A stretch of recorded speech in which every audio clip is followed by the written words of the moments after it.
এগৰাকী বিবাহিতা নাৰীৰ কথাৰে এখনি নীলাখামৰ চিঠি।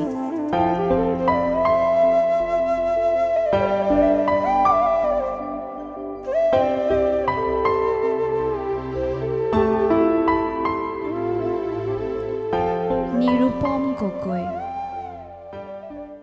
মৰমৰ সোণ, ভালে আছানে? এই প্ৰশ্নৰ উত্তৰ সুধি মই নিজেই লজ্জিত, তথাপিও সুধিছোঁ। সময়ৰ সোঁতত সঁচাকৈয়ে সকলো সলনি হৈ গ'ল। ৰঙা পখিলা খেদাৰ বয়স এতিয়া মোৰ নাই। মুকলি মনেৰে ঘূৰি ফুৰাৰ বয়স এতিয়া মোৰ নাই। এতিয়া মাথো স্বামী, শহুৰ, শাহু আৰু সন্তানৰ থেপেচ মাৰোঁতেই দিনটো কেনেকৈ পাৰ হয় গমেই নাপাওঁ। মা দেউতাৰ সুখৰ বাবে অচিনাকি এজনৰ লগত বিবাহ পাশত আবদ্ধ হৈ তোমাক হেৰুৱালোঁ।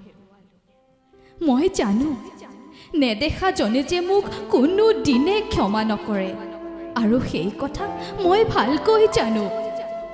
কিন্তু তোমাৰ মৰমে আজিও মোক আমনি কৰে।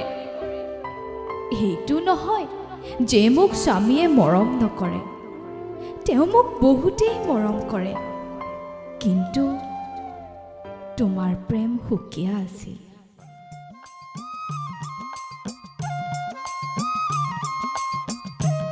প্ৰথম আছিল, আৰু সকলোৱে জানে প্ৰথম প্ৰেম কিমান গভীৰ। সেইদিনা তোমাৰ বন্ধু এজনক লগ পাইছিলোঁ। কোৱা শুনিছোঁ তুমি হেনো আজিকালি সুৰাৰ বুকুত আশ্ৰয় লোৱা। এনেকৈ নিজক ধ্বংসৰ পথলৈ ঠেলি নিদিবা। নিজৰ নহ'লেও মা দেউতাৰ কথা এবাৰ চিন্তা কৰিবা।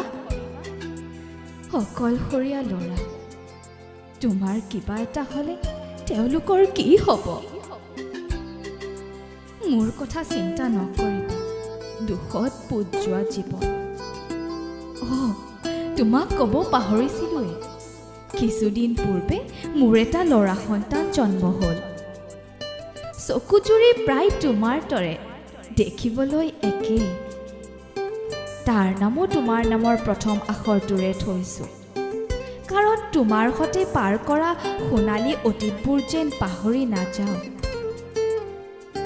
প্ৰথম বিবাহৰ কেইটামান ৰাতি তোমাৰ নাম লৈ জোৰ জোৰকৈ চিঞৰো।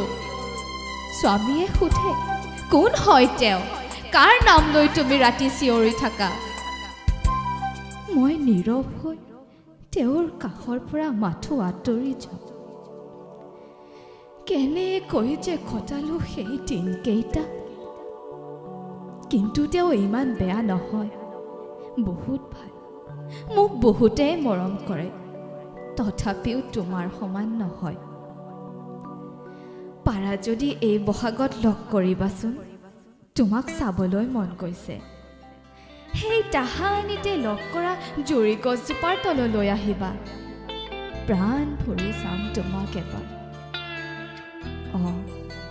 ৰাতি বহুপৰ হ'ল, স্বামী সাৰ পালে কথাটো বেয়া হ'ব। আজিলৈ সামৰিছোঁ। আগৰ দৰে ক'বলৈ মন গৈছে তোমাক, বেয়া নাপাবা দেই। ঐ ল'ৰা, জৰি গছৰ তললৈ আহিবি, নহ'লে চাবি কিন্তু। তোমাৰ এসময়ৰ দুষ্ট সাগৰ নীলিমা।